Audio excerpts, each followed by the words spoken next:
This episode is brought to you by the Thrive Tribe. Thrive Tribe is our all access pass to exclusive content, ad free episodes, a monthly newsletter, and much more. Check it out at chasingbrighter.com/Thrive Tribe. Welcome to Superwomen Diaries, where each week we share personal stories and open up about our journeys. At Chasing Brighter, we know that being a woman today is complicated. We want to get vulnerable. We know that vulnerability is where real connection happens. Get ready to dive deep and connect as we reveal the real and raw moments behind the scenes of our lives. Hey, Kelly, how are you doing? Good, Jess. How are you? I am doing well. There's so many things I want to talk about today. Oh, yeah? Yes, I am Okay. following the advice of this podcast called Chasing Brighter. I heard it's pretty good. I'm walking the I've been talk. listening to it too. I still think I'm battling, I say head cold. I don't know if it's a sinus infection or like what. And so I had not been sleeping very well.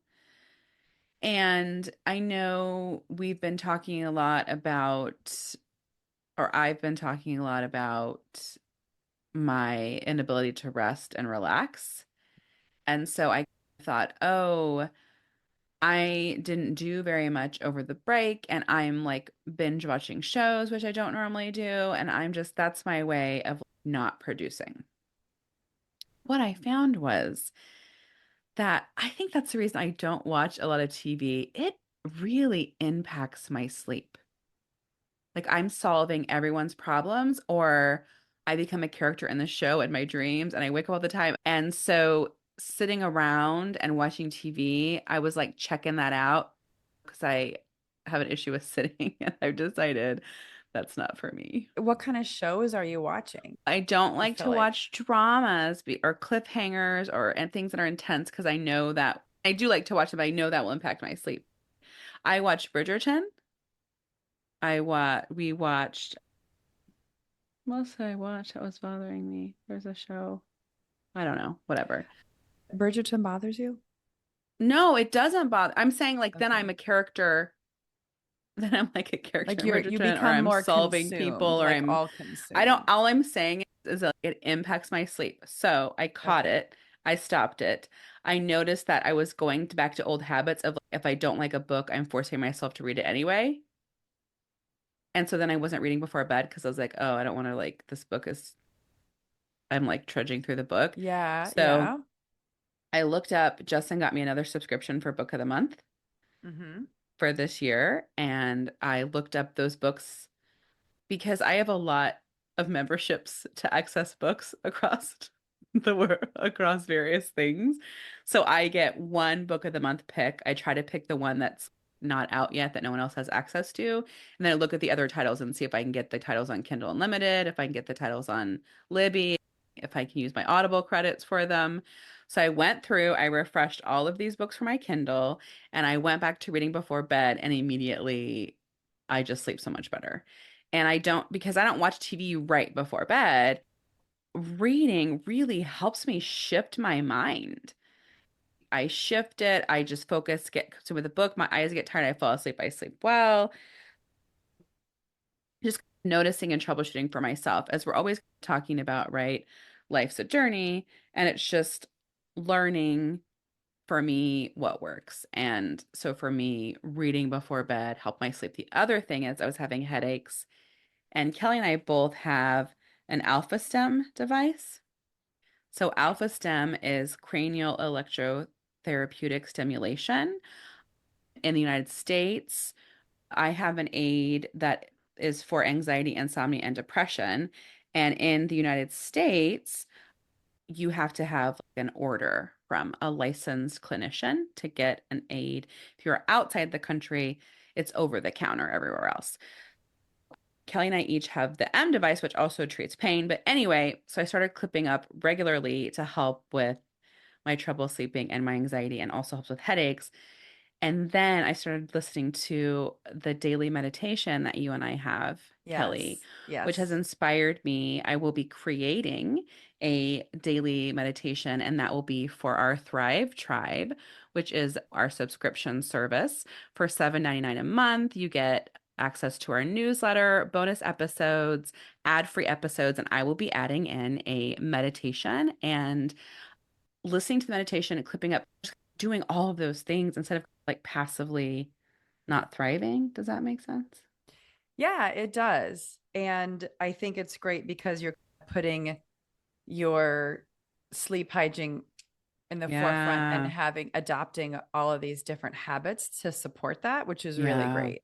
Yeah. I think for myself, I'm largely okay on the sleep train, except I have, unfortunately, a couple things I have to say about what you're saying. First of all, I have an Alpha-Stim as well, courtesy of you, and I don't use it as often as I should. When I do have periods of high anxiety, I do use it.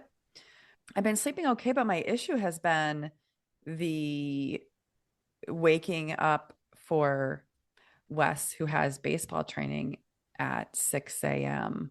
a couple Mm-hmm. days a week. So, Yeah. I'm usually in bed by 9:30 easy. Between 9 and 9:30, I'm in bed and I'm usually asleep between 9:30 and 10. Now, there are things that have come up lately that sometimes I'm up a little later for whatever reason. One of the things I noticed though, Jess, with my sleep, for the most part, I sleep well. Times of stress, I take a cortisol manager supplement and then also the Alpha-Stim to help because otherwise I have my mid waking because of my cortisol levels.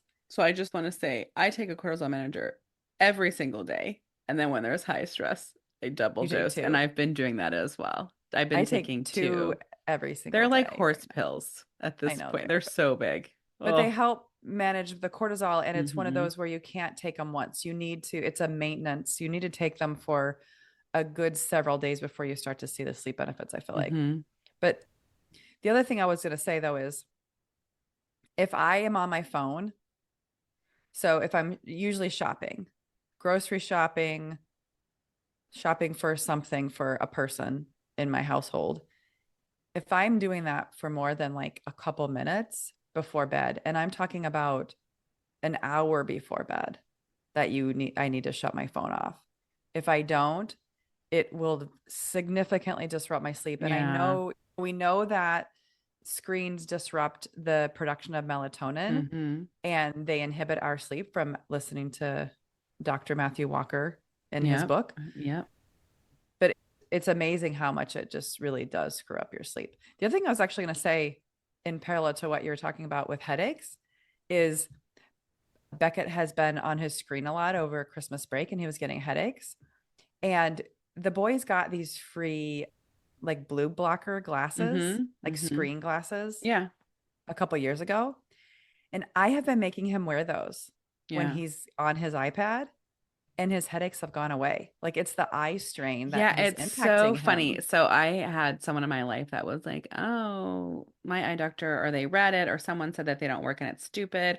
Our eye doctor actually encouraged it, and my 14-year-old has a pair, and he's had a pair for a while, and I bought some during COVID because I was doing so much telehealth, and we already had an episode almost solely dedicated to glasses from Zenni Optical because I got more. And I think it does help. It helps my eye redness and it helps with eye strain. I totally think so.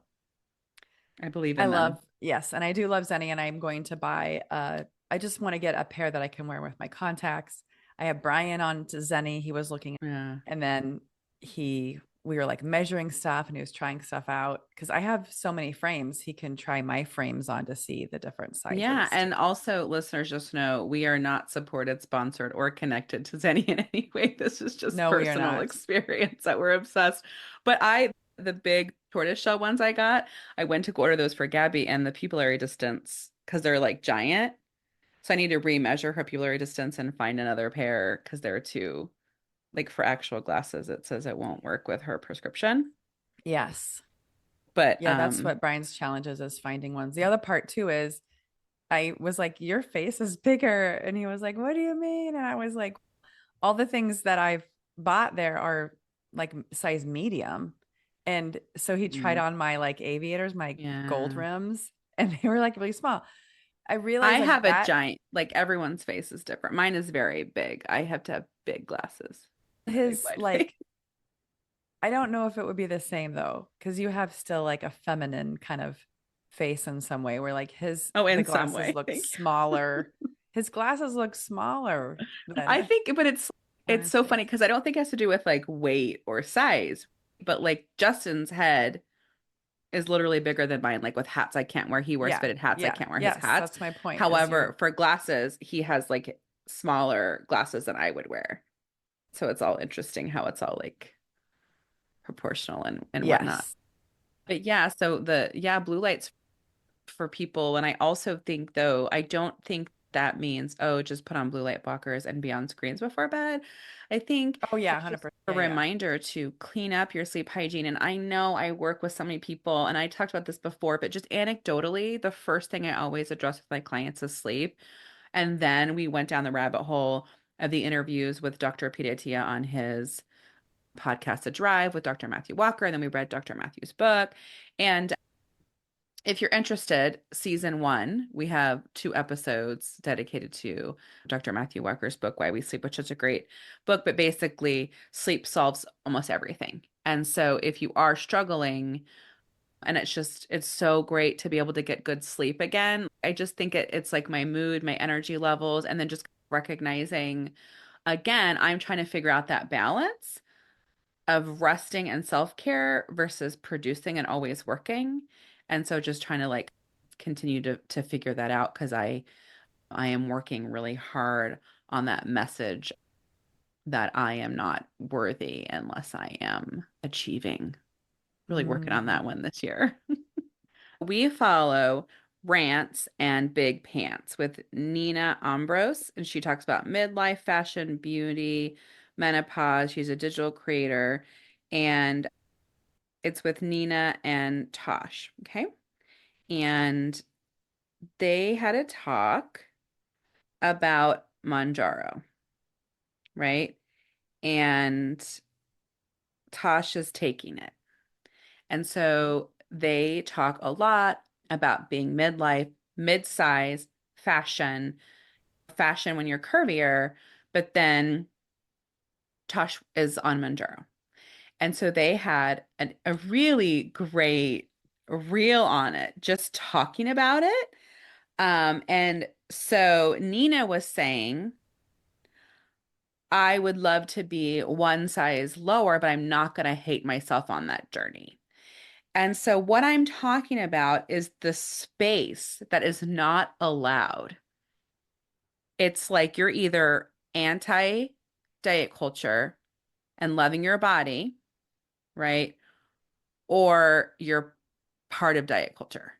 And it is very difficult to carve out a space where you are talking about loving yourself and loving your body, but also wanting to change your body. And so it was just really fascinating. The comments that were happening there, Alex Light, who we love so much, she has a podcast now, and her podcast is so anti-diet culture that they were showing a clip, and this guy was like, there is absolutely no evidence to ever show that fasting helps your body in any way. Meanwhile, I've worked with several healthcare providers who have encouraged fasting for me for a numerous health reasons, and I've read so many studies on it. Yeah. So Yeah. it's just it's so hard to carve out the space of loving yourself but wanting to change. It's I was working out the other day and the trainer I was working with was like, what did you work out on yesterday? Because we'll do something different today. And then I was like, I did everything. And it was like, well, you need a break between workouts. And I was like, you know what, lady? Like, I got a busy life. And if I'm going to weight train 2 days in a Yeah. row, like, I'm going to weight train 2 days in a row. I don't have the luxury of being like, oh, I'm going to do a Monday, Wednesday, Friday from 9 to 10 and I'll just squeeze it in. Like, that it's frustrating, I think, when you hear all these things that you're supposed to be doing and it just prevents you from just getting things done or doing what Yeah. works for you. And so I think part of what we focus on in Chasing Better so much, even going back to the sleep and even wrapping up this whole topic, is listening to yourself, Yes. listening And to your body I and know knowing how I'm to take care of yourself. totally, and I'm so tired of hearing another theory. Like when someone tells me a theory, I want to like kick him in the throat, punch him in the throat because I've read books and I've talked to experts and I have done different things and now I know what works best for Yes, me. yes, And yes. that's what they were talking about on the rants and big pants about the woman was saying, I want to live really long and be really healthy and I am really worried about my health and I need to lose a little bit of weight to get things in order. And I understand the pushback because I don't think that weight and health necessarily have to do with each other. I know plenty of thin people who are very unhealthy, so it doesn't equal it out, right? But that can be I am putting stress on my heart and my knees and my joints and my body if I am heavy. Yeah, And if you are not moving your body regularly, regardless of your size, that is not good for you either. So yeah, there's a very it's so practical, logical interesting. view. Yeah. Yeah, and it it reminds me too, like when Kelly and I talk about products or talk about things we're using or taking, one of the reasons that we started this podcast was because we want to be a guide. We are a resource for so many friends, so many people in our personal and professional lives, like who are asking us questions. Well, how'd you do that? How'd you do that? And it's like, we just want to say, hey, look, we're trying this out. We read this Yes. article. We want to Yeah. try it for ourselves. We want to see if it's good. It's not like you absolutely have to do it, or it's just like maybe that lines up with what you were wondering about or something you were exploring. And so we want you, hey, you can check that out then because this is what we found out. It's all about just like we're talking about, right? We want midlife to be our best life. And so that's troubleshooting and trying what works best for you. Yeah. Yes. The pursuit. Exactly. Thanks for listening today. Don't forget to subscribe so you can hear our latest episodes as soon as they drop. If you loved today's episode, share with a friend. Join us each week as we bring you inspiring stories, expert interviews, and actionable tips to help you navigate the challenges and opportunities of midlife. From wellness to personal growth to connection and beyond, we've got you covered. We are passionate about helping you live your brightest, most fulfilling life. Together, we'll explore new ways to thrive and grow, ensuring that your midlife journey is full of joy, purpose, and endless possibilities. So, are you ready to chase brighter days ahead? Subscribe to Chasing Brighter now, and let's embark on this exciting journey together. Find us on Instagram, Facebook at Chasing Brighter, or check out our blog at chasingbrighter.com and follow us. If you want to know more about Kelly and I, read our blogs, find more tips, tools, and resources, check that out at chasingbrighter.com. Thanks. Remember, your best life is just a listen away.